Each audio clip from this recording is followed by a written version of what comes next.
Bring in show music, please. Hi, I'm CNBC producer Katie Kramer. Today on Squawk Pod.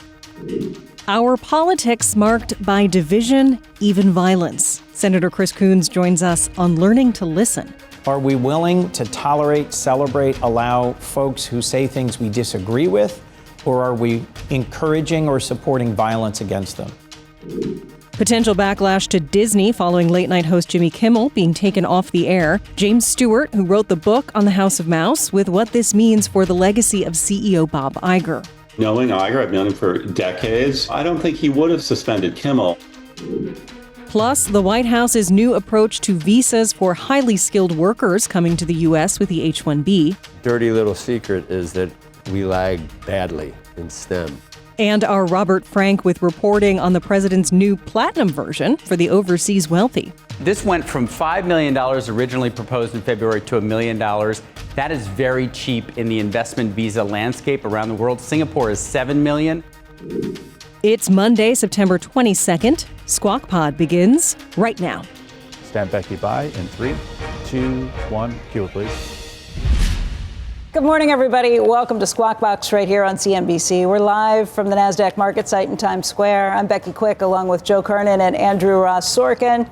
Happy Monday. Here we are. We're ready to go. The markets are coming off of all-time highs. Very strong week last week for the markets across the board. Technology had the best performance. The NASDAQ up by about 2.2%. For the S&P, it was the sixth positive week out of the last 7 last week. Meantime, we're watching shares of big tech this morning. Here's what's going on. Major companies rushing now to respond after President Trump announced plans late last week to impose a $100,000 fee on H-1B visas. These are used by corporations to bring highly skilled workers into the U.S.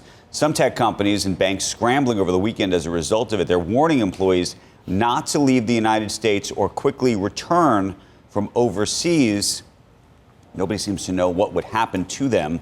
A White House official clarifying over the weekend that a one-time fee would only now apply to new H-1B applicants. That didn't stop all of the emails, not renewals or current visa holders, and won't apply to those granted visas back in 2025. Now, Amazon employs the most H-1B holders, more than 14,000. That's as of June.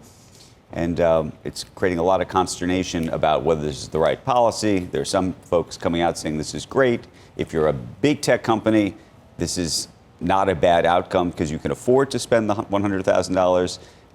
If you're a small startup or you're running a science lab and you don't have that kind of money, but you really want to be able to attract some of the smartest people from around the world, it's a whole lot more of a complicated scenario. Is this a situation where they're trying to add additional pressure on India for the trade negotiations, or is this a situation where they're saying, look, you are keeping down market rates for what you would pay people because you're bringing people from overseas versus what you would pay wages here? The unintended consequences could be huge, but at face value, Trump wants companies to hire American workers. Yeah. And I don't know what the number of, I don't know if apparently there's, in his view or the administration's view, the system is being gamed. And it's not just highly skilled workers that are being hired. He thinks that they're trying to get, trying to pay much lower wages to foreign workers. And it's, it's sort of more of that overall problem. Also, sometimes I wonder why certain people wouldn't like this, because it is a revenue generator. It's going to cost companies money. It's $100,000. The companies pay it. The administration says it could be billions of dollars. It's another way of, very successful tech companies. A lot of people would certainly like to tax the profits of tech companies. This is a way of getting at some of it, and maybe increasing wages in a simplistic way. Having more Americans it's being the equivalent hired. of a tariff being put on the labor exactly market. And trying once again to do the, I don't know if it works. I don't know how much the system is gamed. I'd like to know that. I'd like to know how much tech companies use to try to hold down labor costs with not highly skilled workers. I just think there's two thoughts. We've all talked about wanting to, I think, staple a green card to a diploma. So folks who come to this country, who learn in this country, I would like to see them have the opportunity, if they could, to work here. Two is, the truth is, and you go back and look at Google. Google's the prime example of, there's a startup. It's a big company today, but it was a startup at one point. It's not clear you would have been able to have said startup in the United States. You can, by the way, go through the list of startups. By the way, not even clear that Elon Musk, talk about startups, could be here in the United States, because you'd have to go find some company, some big company, to quote unquote hire them. So there's lots of complications with this. It works if you are a big tech company that can afford this, sure. But after that, to the extent that you're actually trying to bring the best and the brightest to this country. Now, if you say you don't care about that, and this is just about hiring American workers, sure. I don't even think it's about that. I think it's about, is it trying to keep down technology wages artificially? I think You can bring them here and just pay them the same that you would be paying. dirty little secret is that we lag badly in STEM, and innovation could be hurt. That's where I'm That's going. where you have to just sort of go, crap. We need these You want the highly great educated talent. foreign workers because we are slacking here in terms of STEM. But I'm not saying it just in the look. So we need to fix the education system here. You need to fix the education system. You need to do all sorts of things. But the point is, there are going to be super intelligent people all over the world, and I would hope that we would want those people to be able to come here and start businesses and grow their businesses and do great science and create great medicine and do all of these things. But from the labor union perspective, right? These aren't usually unionized workers, but from the labor union perspective, the argument has always been that you could pay somebody less money to bring them in from overseas, and that you're artificially tamping down wages. I'm not sure that that argument is what is at play here completely. I'm not sure either, the big but that's tech what Joe just laid out. What if you found out that that 20% weren't the best and the brightest? They were just cheaper. That might be some of it. By the way, that might be the cost of some of it. Meaning, if you could, life is about trade-offs. Right. It may be that if 80% of the people are fabulous and you couldn't get them otherwise, and the cost of bringing those people in was that 20% were being underpaid and people were taking advantage of them, that might be a worthy trade-off. Or it might not, and that's what. Or is there a way to really classify it to say these people really are highly skilled and trained? These people aren't. Is there a way to crack down on that potentially? When you go 40 years hollowing out the middle class by getting cheap labor everywhere else, someone like Trump comes in with the populist approach. I want everything American. I want American-made this, I want American-made. I want workers here in America. I want companies here in America. I want to make things. So all about comparative advantage, which is a real thing. We don't want to make everything. But tell me what our comparative advantage will be in I'm not saying there is one. 10 or 20 years from now, when the companies that used to be on this list aren't on this list that we're talking about every morning. I don't think that the rest of the world feel differently. Right. I don't think the rest of the world is going to catch up overnight. We have the best and most innovative companies in the world, in large part due to a lot of this talent from other places. But I see what the rationale is, and I see how you'd like to hire American if you could. But I think, and I don't want to say our workers or our high-tech workers are inferior, but I do worry about our STEM capabilities in this country. You just look at the test scores. So it could hurt the innovation and the competitiveness of Silicon Valley if they aren't able to hire the best from around the world. And then here's one more layer on this. How much does AI change the game on this? On coding, for example, it used to be that. But the folks who developed and invented the coding, some of those folks, by the way, are not American-born either. But if you developed and invented the coding, I don't think $100,000 would stop them from bringing you in. They're offering $100 million pay packages to some of these people. Right, but if you invent it in India, and they are able to build the entire AI industry in India, it doesn't matter. We're talking. But they're not saying you can't come in. They're just saying you have to pay. Right, and what I'm saying is, if you're a genius startup kid who wants to build something as a startup, it is not so easy to go find $100,000 just to get yourself in the country. That's what I'm trying to suggest. I'm trying to suggest if you're going to start the business in the garage, if that's part of what's going on here, if that's the economy that we've tried to create, unless we believe that all venture capitalists, at Andreessen Horowitz and Sequoia and all these firms are now going to not only going to invest in companies, but they're going to add millions of dollars to the fees because they're going to actually be trying to spend money on visas, which is honestly, I don't know what I don't know what I feel about it. I'm still trying to kick it all around. I'm not saying it's a bad idea in total. The question is there a way to do this in a nuanced way? Maybe it is that big companies like Facebook and the others should have to pay $100,000. Right. Maybe you but get then exemptions maybe there is for- a separate group where there is a lottery system for a startup community. I'm just saying the that's an broad interesting brush idea. approach. There's probably it's never black and white. There's Right. lots of ways to do this, and I'm just suggesting that by doing it across the board, when we talk about innovation, it makes it more And you complicated. do worry all the time about what makes us special, what makes this an innovative hub, what makes this better. I think regulatory oversight and overreach is a big part of that, but this is probably part of the special sauce too. You're conceding that maybe there's some merit to the idea. I think that's a major, that's good. It's interesting to look at. Right?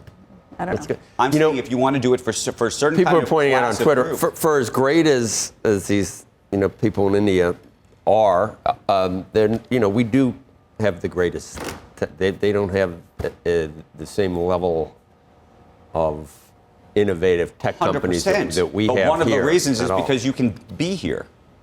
So you because want to you- be here, yeah. Because you want to be here. No, but also because you can Well, be that's why here. he asked whether India is unhappy or happy with this. Maybe keep the people in domestically have some great companies. Maybe having that's a what they'd break like to do. By the way, go Instead back of and losing look at all what, the talent. Look at what just happened now with the car companies. They were bringing in folks from Korea. From Korea. Yeah. Why were they doing that? They were doing that because they didn't feel that they had enough of the right people in the United States, at least initially, right now, with some of these new vehicles that they're making, to actually be able to put them together.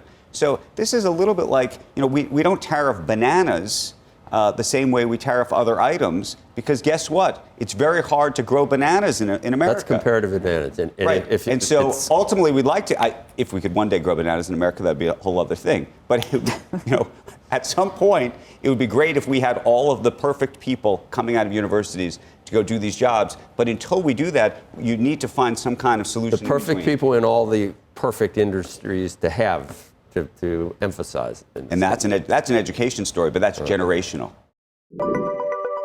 President Trump says that Rupert Murdoch and his son Lachlan Murdoch, the CEO of Fox, will probably be involved in a deal to keep TikTok running in the United States. In an interview that aired yesterday on Fox News, President Trump also said Oracle Executive Chairman Larry Ellison and Dell CEO Michael Dell will likely be involved. A person familiar with the matter telling CNBC that Lachlan Murdoch probably won't take part in the deal individually, but Fox could play a role. There was a Friday call between President Trump and Chinese President Xi Jinping. Then over the weekend, the White House gave details of a possible deal to save TikTok in the United States. It said 6 seats of the 7-member board that control the app will be in the United States and will be Americans. White House Press Secretary Caroline Leavitt also said that the U.S. will control TikTok's algorithm and that data privacy efforts will be led by Oracle. And that's been the big question around it. Who controls the algorithm? Cheese will be next. Coming up next on Squawk Pod, golden visas, Congress on recess while another government shutdown deadline looms, and the United Nations General Assembly is set to begin as many Western nations push to officially recognize Palestine. Those issues and much more in a conversation with Delaware Democrat Senator Chris Coons. Israel's global standing is desperately at risk because of the suffering of Palestinian civilians.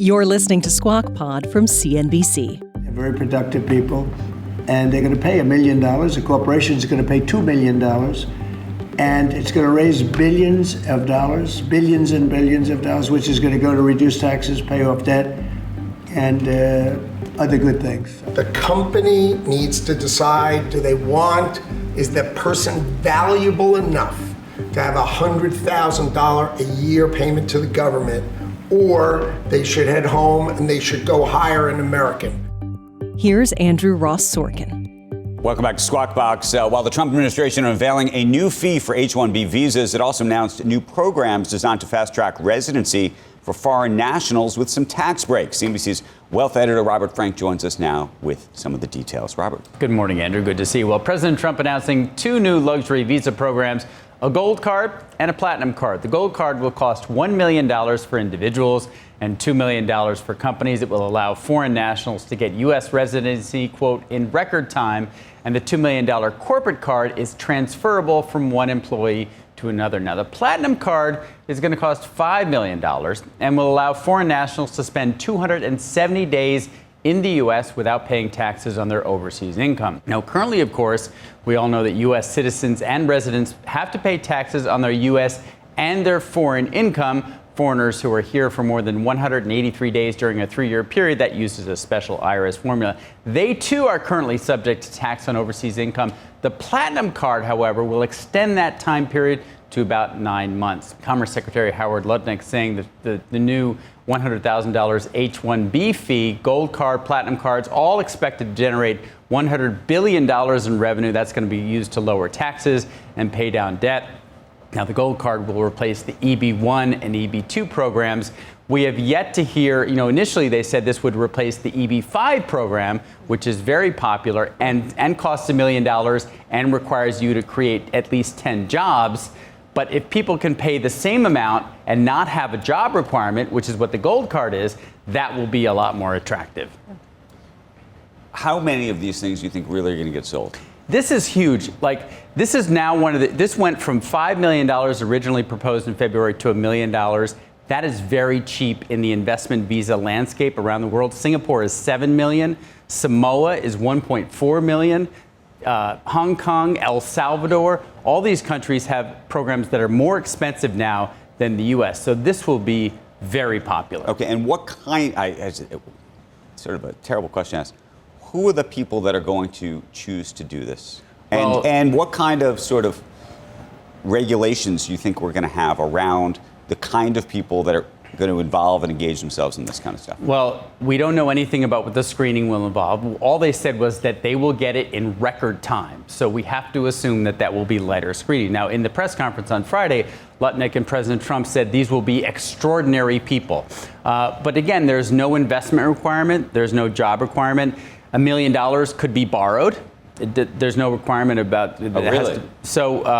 That seems. Why not? As long as somebody pays the $1 million to Treasury, it doesn't matter where they get it. So we'll have to see. I think China will be very popular. I think the Middle East and Latin America, those will be the big countries that buy this. The H-1B visas. I mean, I've just been trying to look up how much these people make. I think the median was about $108,000 in 2021. Yes. The average is $167,000, but you've got 30% that earn $100,000 or less. How does this play out? How's this going to change things? Do you worry about what it does to innovation here? I think the H-1B visa got abused. A lot of tech companies were using it to pay much lower salaries to people. I think that seeks to correct that, but it's going to be very expensive. And I think there's a lot of questions still around, is it transferable? Is it renewed? Is it every year? I mean, the White House clarified a lot of that. I think the tech companies are still wondering, but this is a 1,000% increase in that fee. Mm-hmm. It used to be $1,000, now it's $100. So that changes, but the hope is that it will force companies to hire U.S. graduates, and that would be great. Mm-hmm. Great. Robert Frank, thank you guys. Appreciate it. The UK, Canada, and Australia have announced that they will recognize a Palestinian state, a decision that's at odds with President Trump and Israeli President Netanyahu. Joining us now, Senator Chris Coons. It says here you're a Democrat. Now, how do they? I would have never. He's from Delaware, friend of the show, member of the Foreign Relations Committee. And first thing you said was you will willingly get up this early because it's what did you say, the best show on I love coming on this early because I get the best comments from my friends after doing an interview with you guys. You do. There you go. Sort of I guess both side-isms because you will get it. They decided, the producers, that we would start with that. We could have started with the UN. We could have started with the economy. Well, probably President's speech. President's speech could have started with all cancel those. Culture comes to late night. Yeah, cancel culture comes to the other party, to the other side. Amazing. What do we do with Gaza? What do we do with the Palestinian problem? Are we on the wrong side of that? First, it's important to always remember that Hamas on October 7th assaulted, invaded, attacked Israel, and murdered thousands of innocent civilians, and the tragic war that's now gone on, in my view, too long, is a direct result of that. Israel, I think, should declare victory, having struck decisive blows against Hamas, against Hezbollah, against Iran, and find a way to hand over, with our partnership and support, the security and stabilization of Gaza to Arab, regional soldiers and governments, and flood humanitarian aid into Gaza. I recognize that Hamas is willing to fight to the last Palestinian civilian, and that not all of this is of Israel's making, but Israel's global standing is desperately at risk because of the suffering of Palestinian civilians. I think they should be allowing humanitarian aid to flood into Gaza, yet I understand the legitimacy of Israelis being profoundly concerned about their security. During the president's state visit to the UK, and I'm sure you were glued to the TV set watching that, swelling with pride. The second one, okay. But someone asked Keir Starmer, are you going to recognize the Palestinian state? And he, as many politicians do, not you ever, but as many politicians do, he said, I will guarantee you that Hamas will be no part of the government, of the future government. And President Trump kind of patted him on the hand like he had said, I guess he was trying to say, cover both sides. He did not say that they weren't going to, that was in the works, that they were going to recognize a state. Right. So it's not a surprise that they did it. That gets to the next question we can lead into, whether Benjamin Netanyahu should be arrested if he shows his face in New York City, according to the mayoral candidate Mamdani. You've seen that, right? I have not seen that. What are you referencing? You've not seen that? He said it twice. Seen what?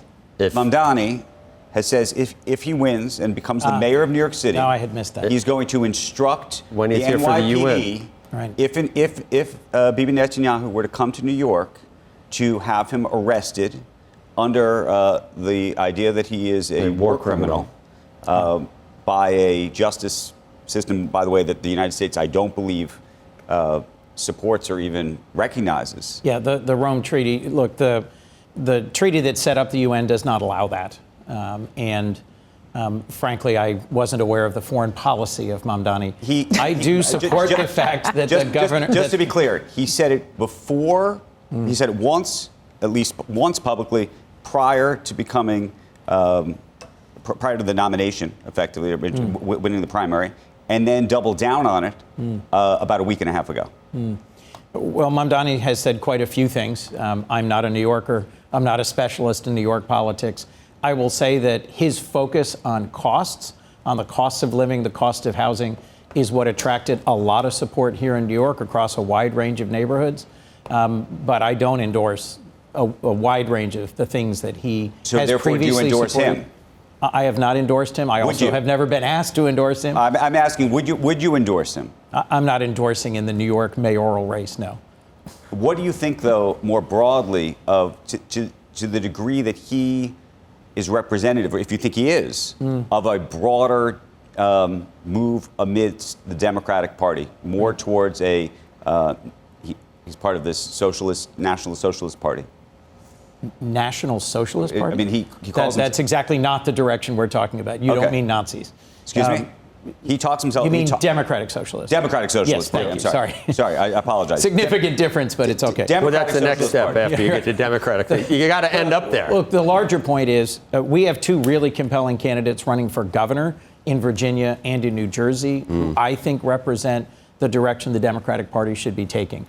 A primary in New York City is not representative of the broad run of the United States.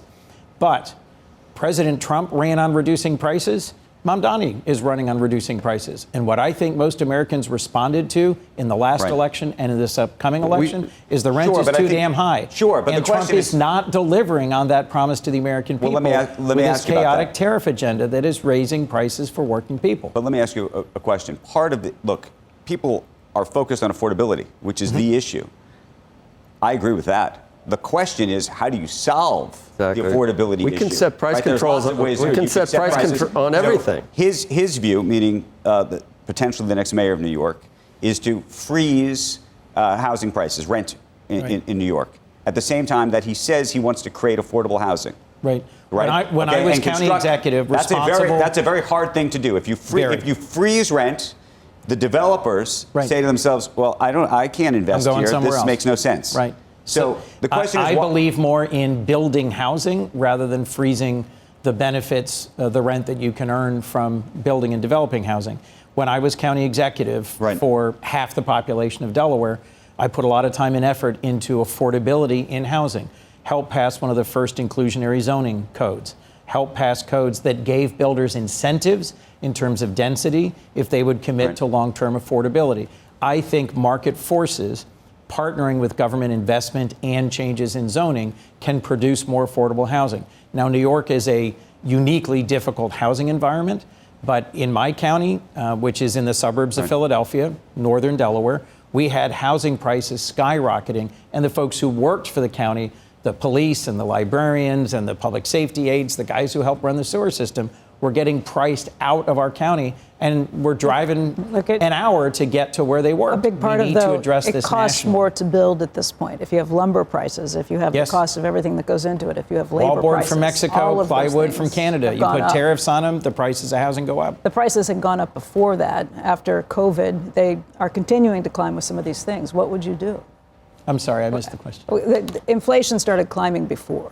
It was a huge issue post-COVID because of the supply chain issues that shut down. What would you do? So I think the economic circumstances following COVID were hopefully unique, and we've now got inflation persistently back down, but supply chain problems are significant problems. I would not slap tariffs on the critical inputs for the production of housing, and I would work with state and local governments to reduce some of the costs to housing that come from zoning and come from the difficulty of getting site reviews, site approvals, license and inspection. When you work at the local level, that's the stuff, that's the blocking and tackling. Connecting with your state and local transportation department, connecting with the sewer and water authorities, making sure there's enough power. That's the sort of work that actually delivers housing. Well, you're lucky you're not in New York, I guess. Now, the minority leader and I guess both of them, right? They're both minority leaders. Yes. Both Republicans run the House and the Senate, Joe. Both of them, but they're both from New York. Yep. They can legitimately be asked that question. Sure. What would you do? What are they going to do in your view? I don't know what they will ultimately do. What were they saying? I think they were asked recently, and they were I think what I heard Leader Schumer say yesterday was that he's going to continue talking with Mamdani. I don't know what that conversation needs to be. But I know the most important conversation, in my view, for the country needs to be with Schumer and Jeffries and President Trump about how do we avoid a government shutdown? Yeah. How do we reach a bipartisan solution that keeps the government open? That's what happened the last 4 years. We haven't had a shutdown since the last Trump administration. That shutdown was 35 days. It's not good or constructive. I'm the senior Democrat on defense appropriations. Think there's any way it doesn't? You can be guaranteed that the PRC won't have a government shutdown. But when the Republicans last time, they said, talk to us. We're not going to do this without, we have all these concerns, the Hawks, the Freedom Caucus, wanted to talk about spending. Right. And the Democrats at that point we need a clean bill, we need a clean CR, now the shoe's on the other. That's why people out in the country just go, it just doesn't depend on who's, it's the same old, depending on who's in the position of bargaining. I mean, you can't come and say you gotta. The position, the president and his party control the House and the Senate. If we have a shutdown, it's their shutdown. I'm an appropriator. I'd like to see a path forward. We passed out of the Senate Appropriations Committee a health and education bill and a defense bill that address a lot of the problems caused over the last 6 months. The huge cuts to NIH and CDC and HIV research and work. You had someone on earlier who used to run one of our major premier health organizations. Huge cuts to childhood cancer research were in the president's budget. huge restructurings that would really harm our If the ability Democrats to don't deliver. get their way on So that, we then the need to government, get that. it's not that should move forward. If it gets shut down because the Democrats, if they say no to It's not those just things. Democrats, Joe. That came out of committee 26 I know, but to if you don't get The your way on this, Republicans if voted for it. Democrats don't get their way on this, they will shut down the government. If what's been happening, which is the president and his cabinet, keep taking big bites out of different parts of our government, keep canceling and cutting and shutting down things like the NIH. So you and don't CDC. like what they're doing, but you're shutting down the government because you don't like what they're doing. Healthcare from Okay, right, millions of Americans. but Democrats are shutting it. Democrats are shutting it down. It's leverage that the minority party can use, and you think it should may be the good. only leverage we have But to help it will be reduce used the on the harm other to the side. American people from these healthcare cuts. But you think the other side should have that same power to do that, to shut things down when they have the minority power. That's how it's worked out over the last decade. Senator, I have a totally different question, which is I imagine that you look at the Jimmy Kimmel situation and the FCC and think to yourself, I'm going to put words in your mouth, I imagine you think this is a free speech issue, that you think the FCC is going too far. I'm imagining that. My question is slightly different. My question is, you look at the folks and the kind of comedy that you see at night on the major networks, and I think we could fairly both say that for the most part, it leans left. It does. Do you think, either from a fairness doctrine or anything else, in terms of the way the FCC thinks about over-the-air broadcasts, that it should be more balanced than it is? I'm just curious because I think you can hold a lot of different ideas in your head at the same time. As I think you said in a previous segment, I think the market should be deciding that. If there isn't the viewership to drive folks tuning in late and watching those shows, they'll put new content, new people, new comedians on. It shouldn't be the FCC commissioner saying we can do this the easy way or the hard way. Look, even my colleague Ted Cruz has said this is incredibly dangerous. Cancel culture, may have gone too far on campuses, but it shouldn't be federal policy. And when the president of the United States directs his attorney general to start going after his political enemies using the Department of Justice, and the FCC chair and other leaders within the administration start going after, investigating, prosecuting, or threatening to pull the licenses of major businesses, we're moving in a very bad and dangerous direction. I think Trump thinks that there were laws broken. And if there's nothing happening in terms of prosecution, he's like, why isn't something happening in terms of the prosecution? He doesn't that's not just political enemies that he wants. But I'm reading something that Kimmel said at the time of Roseanne's cancellation. And he said, thank God ABC, to their credit, didn't waste any time. They canceled her show today. I'm not a fan of censorship, but this wasn't about free speech. It was about the consequences for saying something vile. You can say what you want, but networks don't have to pay you to say it. So, and look, where we are this week in the shadow of Charlie Kirk's funeral is asking ourselves, I hope, questions. Are we willing to tolerate, celebrate, allow folks who say things we disagree with, or are we encouraging or supporting violence against them? I was moved by what Charlie Kirk's widow had to say about being willing even to forgive his assassin and his pastor taking it as a moment to speak to faith. His widow speaking to young men in our country saying, live a life that is more healthy, balanced, and sustainable. There were others, sadly, one of them our president, who used that moment to say, I hate my enemies and I want to go after them. We need national leaders, and I thought Governor Cox has been a very admirable leader in doing this, who say there is a real line between speech and violence. We'll leave it there, I guess. Senator, thank you. I hope you get a lot of Great to be on comments this today from both sides of the aisle, probably. That's what we strive for, I think. Coming up on Squawk Pod, we are continuing the conversation about free speech, the death of Charlie Kirk, and Jimmy Kimmel with New York Times columnist James Stewart. If you look closely at what Kimmel said on the face of it, it may have been ill-advised, not an appropriate subject for certainly a comedian to be addressing in that format, but it is not on its face false.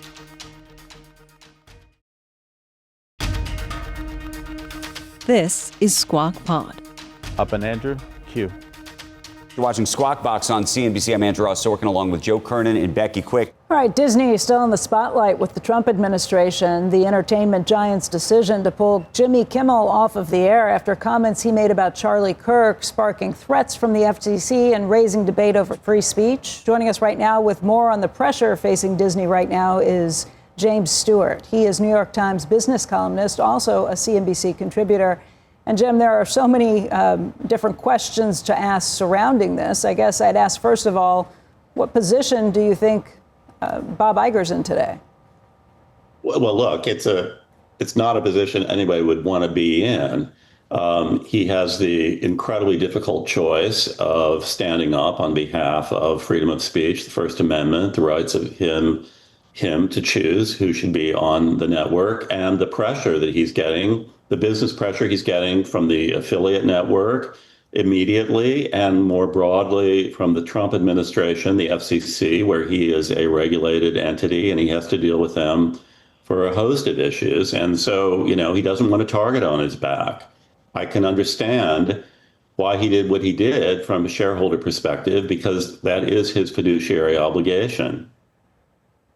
I guess the question comes down to what you think he would have done without any pressure coming from the FCC. I mean, that is a good question. We haven't heard from Iger. He hasn't really made a statement about his thinking process on this.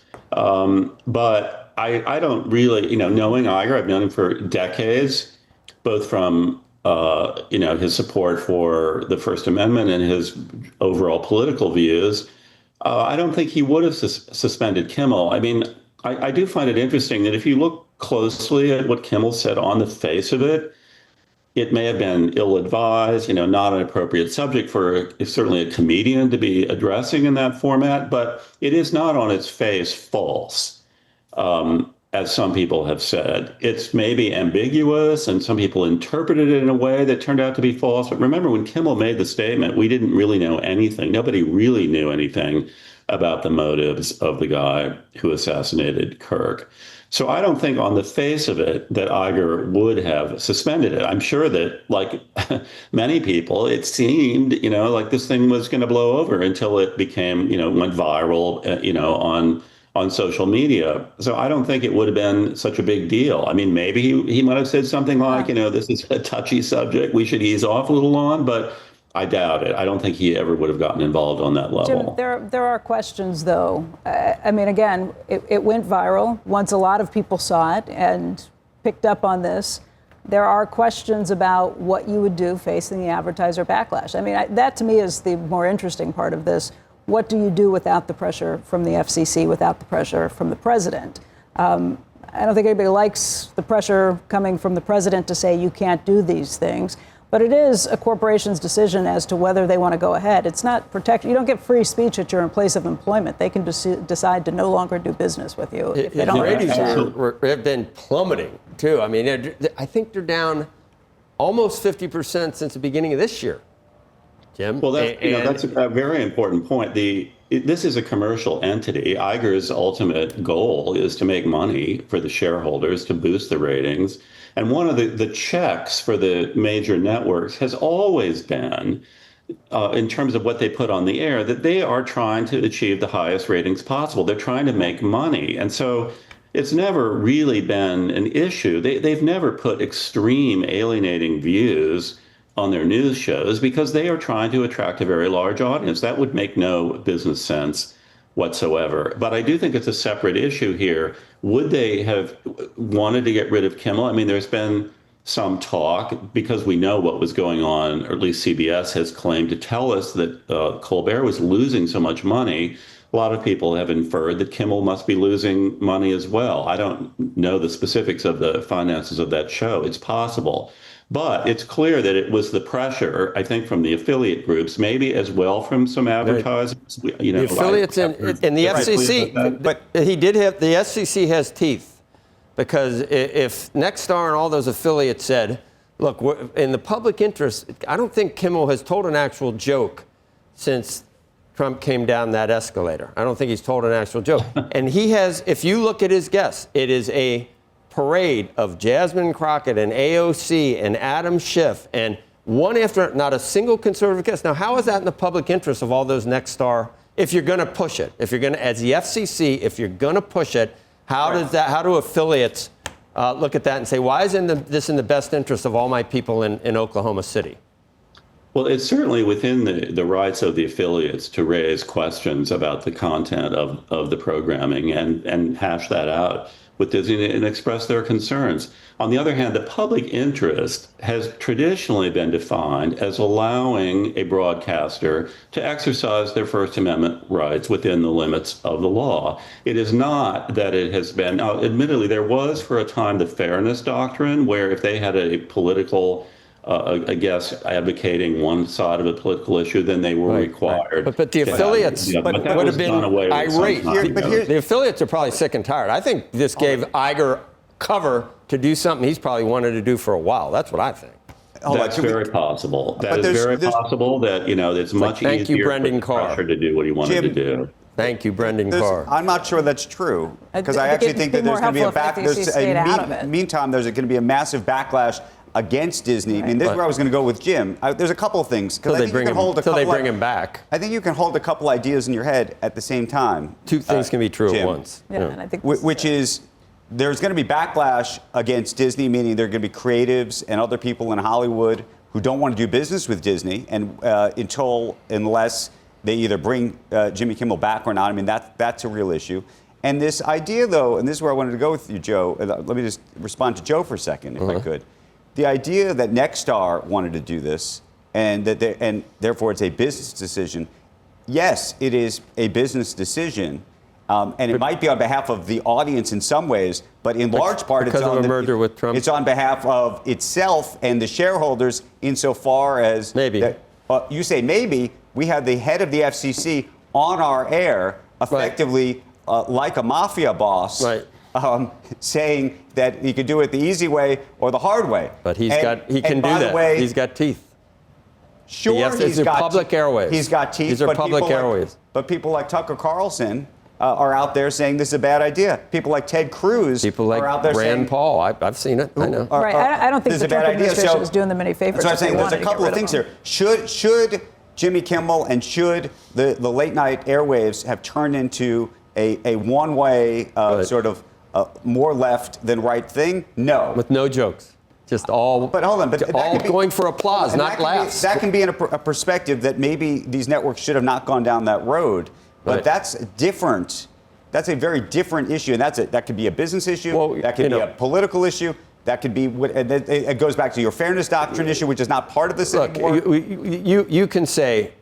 So you can say the affiliates are just doing it to suck up to Trump, but they also, probably most of their people that are watching this are fed up and sick of watching in these 30. The administration stayed out of it so we could just see this play out and let a corporate. I would have liked to see him die on the vine. He was slowly dying on the vine anyway, and I would have rather seen that. I wanted to see the affiliates come out and say this a long time ago, which they didn't. And that's the only piece of it. That's the sort of dispositive. There can be a straw that breaks a camel back when you say that this guy was absolutely MAGA when it obviously was not MAGA. Jim, what do you think? Well, I just say, Joe, that, speaking to your point, why not let the market decide? No, that's what I said. I said that last week. I'd much rather see. Because now it's made him a martyr. I mean, the left has their martyr, the right has their martyr. One got fired, one got fired upon. His message has only been amplified. But what I'm saying is traditionally the public interest meant letting broadcasters exercise free amendment rights. If they start using the power of the FCC to police the content of what's on the air, or to use their regulatory power to pressure people who air things they don't like, that to me is a dangerous precedent. I think the Wall Street Journal pointed out, wait until the shoe is on the other foot, and then some liberal in the White House will be pressuring, a conservative speaker. There's no doubt. Cancel culture is alive and well, right? It was going to happen anyway, and I would have much rather have just let him stay and just continue to suck, and then he's gone. Now he's like, remember when Colbert came to the Emmys, he got how many standing ovations? Jimmy Kimmel, when he comes back, it's going to be to the left. It's going to be like the return of the Messiah, and he's terrible. Well, whatever you think about him, the ratings have always been a very powerful corrective force in broadcast television. They are the bottom line. And if somebody is getting bad ratings and losing a lot of money, should Kimmel have been Bob canceled? Iger's happy. I can't answer that question, but ultimately the market would have ruled on this. Right. It's not my fault. I think he's happy. I know I am. Thank you, Chip. Everybody's happy about the No. intrusion Well, look, from the government. Like, let this play out. I know. I'm talking about the end result. But I think look, don't you want, in the same way that I hope you want everybody to hope that you succeed, I hope you want everyone to succeed. And maybe you'd want Jimmy Kimmel to change There's plenty of people. the kind of humor. There's plenty of people I don't want to succeed. Okay. That's the pod for today, this Monday. Thanks for starting your week with us. Squawk Box is hosted by Joe Kernen, Becky Quick, and Andrew Ross Sorkin. Tune in weekday mornings on CNBC at 6 Eastern to get the smartest takes and analysis from our TV show right into your ears. Follow Squawk Pod wherever you get your podcasts. Have a great Monday. We'll meet you right back here tomorrow. And we are clear. Thanks, guys.